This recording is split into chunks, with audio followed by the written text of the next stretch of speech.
Hello guys, আসসালামু আলাইকুম। Welcome back to my channel. আশা করি তোমরা সবাই ভালো আছো। আলহামদুলিল্লাহ, তোমাদের দোয়ায় আমিও খুব ভালো আছি। আজকে আমি আবারও চলে আসলাম তোমাদের মধ্যে ছোট্ট একটি ভিডিও নিয়ে। আজকের ভিডিওতে থাকছে সিম্পলভাবে বিরিয়ানি রান্না করা। তো আমার হাতের মাথায় আমি আজকে যা পাইছি ওটা দিয়েই বিরিয়ানি রান্না করছি। তো আশা করি আমার রান্নাটা তোমাদের সবার কাছেই ভালো লাগবে। তো চলো তাহলে কথা না বাড়িয়ে শুরু করা যাক আজকের ভিডিও। প্রথমে আমি পেঁয়াজগুলো ছিলে নিছি। ছিলে নেওয়ার পর ভালোভাবে পরিষ্কার করে ধুয়ে নিছি। নেওয়ার পর এটা আমি সুন্দর করে চাক করে কেটে নিছি। তো পেঁয়াজ কাটা হয়ে গেলে মরিচটা ছিল না, মরিচটা বাজার করতে দেরি হয়ে গেছিলো। তো তাই ভাবলাম যে পেঁয়াজটা কাটে নিই, সব কিছু রেডি করে নিই। তো পরে আমার পেঁয়াজ কাটতে বাজার থেকে মরিচটাও আনছে। তো আমি অফ ক্যামেরায় মরিচটাও কাটে নিচ্ছিলাম, তো সেটা দেখানো হয় নাই। তো যাই হোক, আমি মাংসটা কাইটা নিচ্ছি, কাইটা ধুয়ে তো আমি এখন রান্নার জন্য করতেছি। তো কড়াইয়ের মধ্যে দিলাম, দিয়ে এর মধ্যে পেঁয়াজ দিলাম, মরিচ দিলাম। তো এখন আমি এর মধ্যে একে একে সব মশলাগুলো দিয়ে দিব। তো বললামই তো, হাতের মাথায় যা পাইছি ওটা দিয়ে রান্না করার চেষ্টা করছি।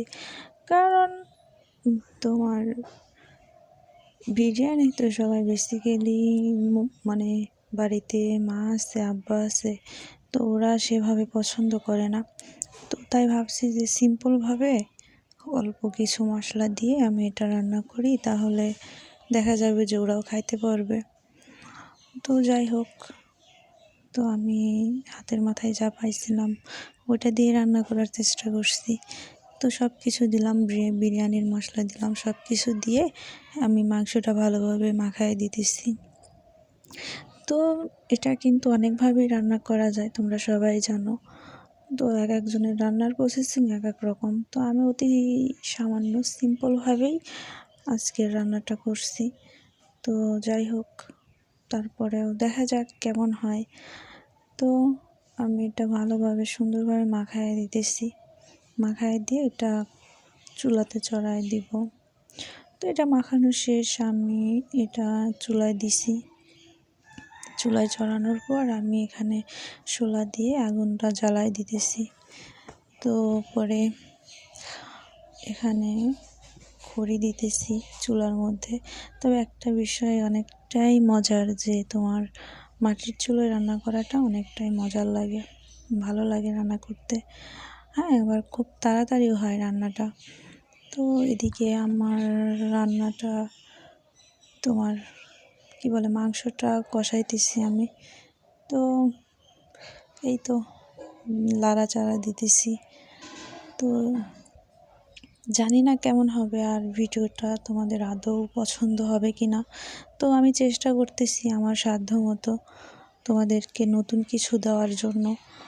তো তোমাদের যদি আমার ভিডিওটা ভালো লাগে, তাহলে তোমরা সবাই প্লিজ একটা করে লাইক দিবা। এই তো আমি কথা বলতে বলতে কিন্তু আমার মাংসটা অনেকটাই কষানো হয়ে গেছে। তো আমি সবসময়ই বেসিক্যালি খুব কড়াভাবে মাংসটা কষায় নিই, সেটা যে কোনো মাংসই হোক না কেন। এটা কড়াভাবে কষায় নিলে তোমার ফ্লেভার থাকে না, মাংসের যে একটা ফ্লেভার থাকে। অনেক জায়গায় দেখা গেছে যে খাইতে গেছি, তো তোমার যদি যে কোনো মাংসই হোক, মুরগি হোক তো বা গরুর মাংস হোক, এগুলো যখন রান্না করছে না, ওটাতে খাইতে নিলে একটা ফ্লেভার আসছে, আর যখন কড়াভাবে কষানো যায় তখন কোনো ফ্লেভার থাকে না।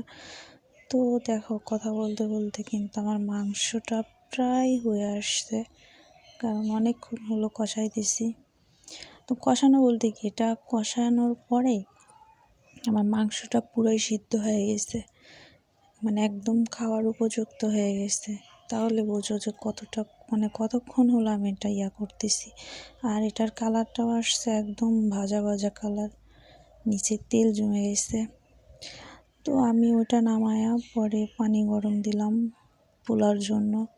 তো ঠান্ডা পানি তো আর দেওয়া যাবে না, তো সেজন্য আমি একটু হালকা পানিটা গরম করার জন্য চুলার উপরে পাতিল দিয়ে পানি দিলাম। তো আমি এদিকে নামায় ফেলছি, কিশমিশ ভিজায় রাখছি, তারপরে চাল রাখছি। তো আমি পেঁয়াজের বেরেস্তা করার জন্য পেঁয়াজটা পাতিলের মধ্যে দিয়ে ভাজা নিতেছি। তো পেঁয়াজের বেরেস্তা তুলে রাখছি। আর পেঁয়াজ কাটাটা মানে চিকন করে কাটলে ভালো হতো, কিন্তু কাটাটা মোটা হয়ে গেছে। তো এটা আমার মাথায় ছিল না, পরে হঠাৎ করে মাথায় আসছে এটা দিতে হবে।